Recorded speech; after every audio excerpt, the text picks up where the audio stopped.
As I watched, I saw shimmering trails of blue, pink, and green light crossing the darkness toward the great light.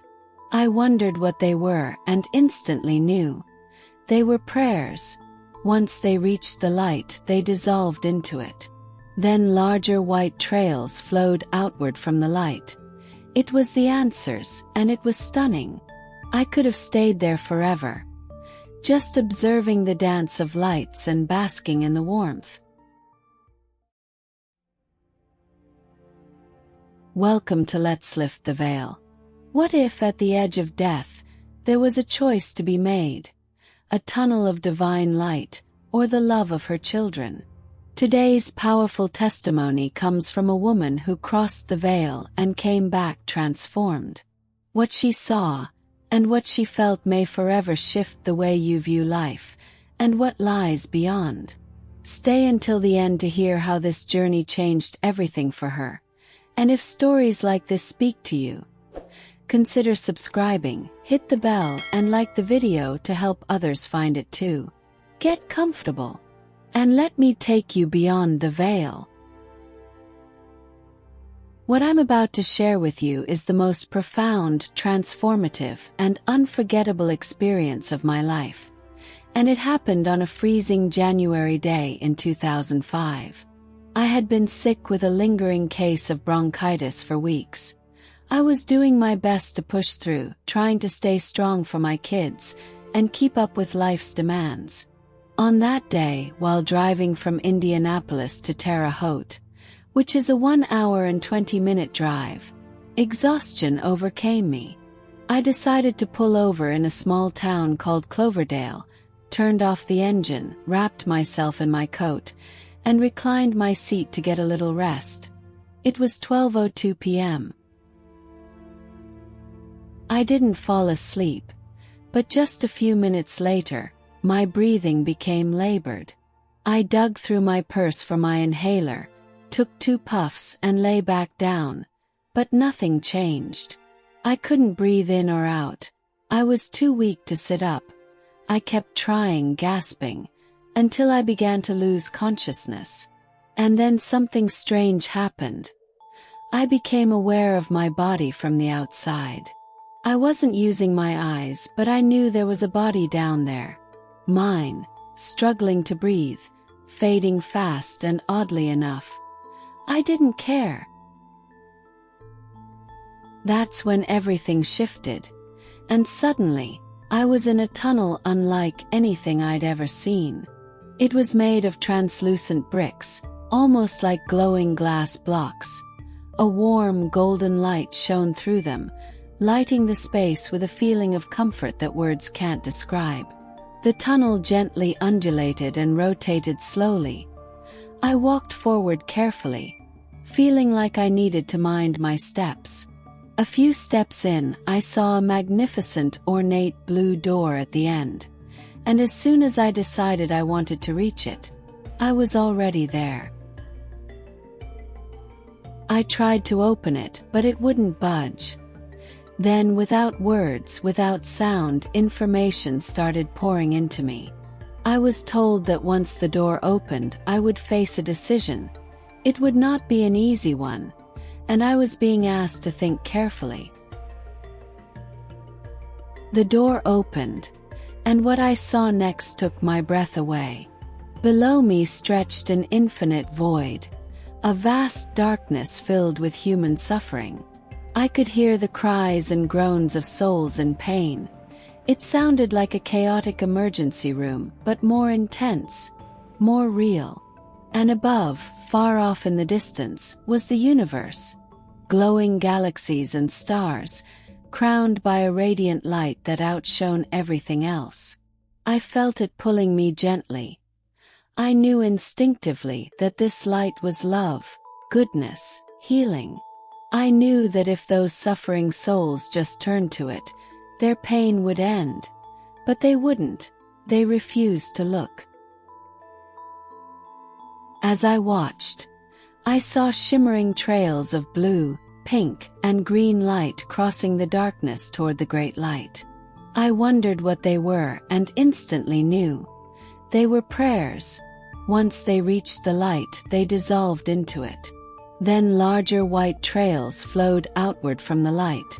It was the answers, and it was stunning.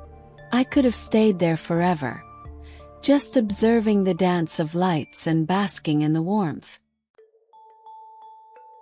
Then the light changed. It became a rolling wave of deep blue, like an ocean made of sky. And within that wave, I saw Jesus. He looked exactly like the image from my childhood Sunday school poster. With brown hair, beard, brown eyes, wearing homespun linen. I thought, if I were Buddhist, maybe he would have looked like Buddha. And I immediately received the message. That's right. God appears in a form that's familiar to you. Love poured out of him, not metaphorically, but as a real energy washing over me like warm water. I felt complete, seen and known. Then a chorus of voices, not heard with ears, but unmistakably present, told me, You have to choose. You may stay, or you may return. I was told to consider the choice carefully. I thought of my 3 teenagers at home. They were struggling with abandonment, poverty, and their adolescence. We had been left by my husband a year before, and I knew life had been hard on them. I was tempted to stay with the light, so tempted, but I couldn't abandon them. I didn't even need to say it aloud. The instant I knew I couldn't leave them, I was yanked back. It felt like falling 30 feet and slamming into concrete. I crashed back into my body with blinding pain. My chest seized, my limbs were frozen. My skin was like ice. I could hear the ragged gasps of my own breath trying to return. I coached my lungs, breathe in and breathe out. Slowly rhythm returned. My heart began to beat again and I was back. The cold was unbearable. The temperature outside was around 20 degrees Fahrenheit, and I felt as frozen as the air. The clock read 12:40 p.m., and it took almost an hour to warm up my body in the car before I could even move. My breath was fragile, but eventually I was strong enough to drive home. My life, behind the veil. Since that day, my entire worldview has changed. Before my near-death experience, I was spiritual but lukewarm. I had stopped going to church a year prior. But after this experience, I understood something deeply. The path back to the light isn't limited to one religion or tradition. There are many ways, many sincere paths.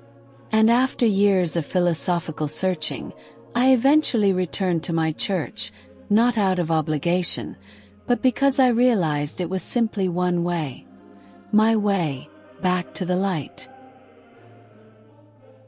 My heart changed too. I used to be judgmental, harsh, focused on appearances, but this experience showed me how precious and unique every single person is.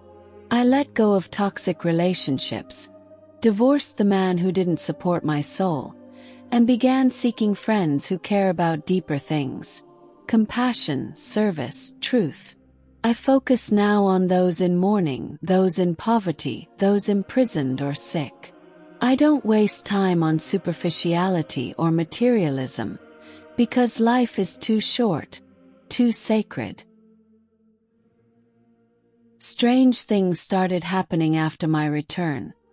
I could tell when someone was lying, and I still can. Running water sounds musical to me. Watches stop working on my wrist. I never asked for these things, they just became part of me. I don't seek attention or claim titles. I just live with it, quietly. When I tried to share my story, it hurt. Friends didn't believe me.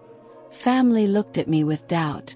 And the only person who believed me was my current husband. That rejection was painful and still is.